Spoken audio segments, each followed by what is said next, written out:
এখন বাজে ভোর 4টে, আর এই সময় চাঁদটাকে কত সুন্দর দেখাচ্ছে। সকলকে সুপ্রভাত জানিয়ে আজকে সকালটা শুরু করলাম।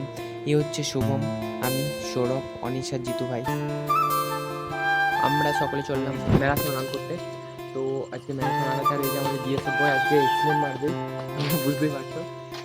আজকে আমাদের রয়েছে ম্যারাথন রান, যেটা পুলিশ স্টেশন থেকে করানো হচ্ছে, আর আমরা সকলেই সেখানে নাম লিখিয়েছি। তো এখন আমরা টোটো ধরে চললাম। রাস্তায় দৌড়তে লেগে রাস্তায় চলতে থাকে তো ট্রেনিং মাস্টার কেমনভাবে দৌড়াতে হবে সেটা আমাদেরকে বলছিল। দেখতে দেখতে আমরা পৌঁছে গেছি সেই জায়গায়।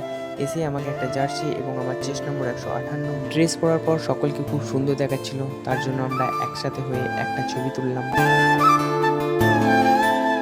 এরপর যেখানে আমাদের 5 কিলোমিটার ম্যারাথন রানটি শুরু হবে সেখানে আমাদেরকে নিয়ে আসা হয়েছে। তোমরা দেখতে পাচ্ছ ছেলে এবং মেয়ে উভয়ই এই ম্যারাথনে যোগদান করেছে।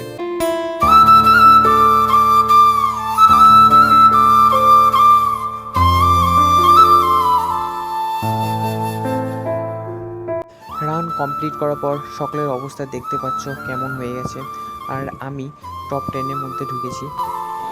জিতে টাকা কেমন জোশ।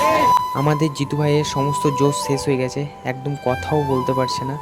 তো এই যে জিতু ভাই আমাদের টিফিন খেতে বসে গেছে, আমাদের আগে টিফিন পেয়ে গেছে। এখনও আমরা টিফিন পাইনি। টিফিন নেওয়ার সময় এত ভিড় যে আমরা টিফিনই পাচ্ছিলাম না। শেষ পর্যন্ত আমরা একটা টিফিন দুজন মিলে খেলাম। তাহলে বুঝতেই পারছো এই প্রতিযোগিতায় কত ছেলে ও মেয়ে অংশগ্রহণ করেছে। এখন পুলিশ স্টেশনের ভিতরের মধ্যে পুরস্কার বিতরণী করা হচ্ছে, আর আমরা সকলে এখানে বসে রয়েছি।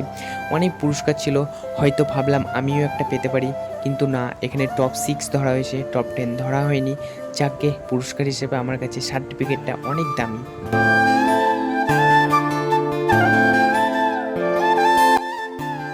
এরপর একটু ঘোরাঘুরি করে সার্টিফিকেটটা নিয়ে পুলিশের গাড়ির সামনে নানান বজে ছবি তুলে বাস স্ট্যান্ডে এসে বাস ধরে বাড়ি চললাম।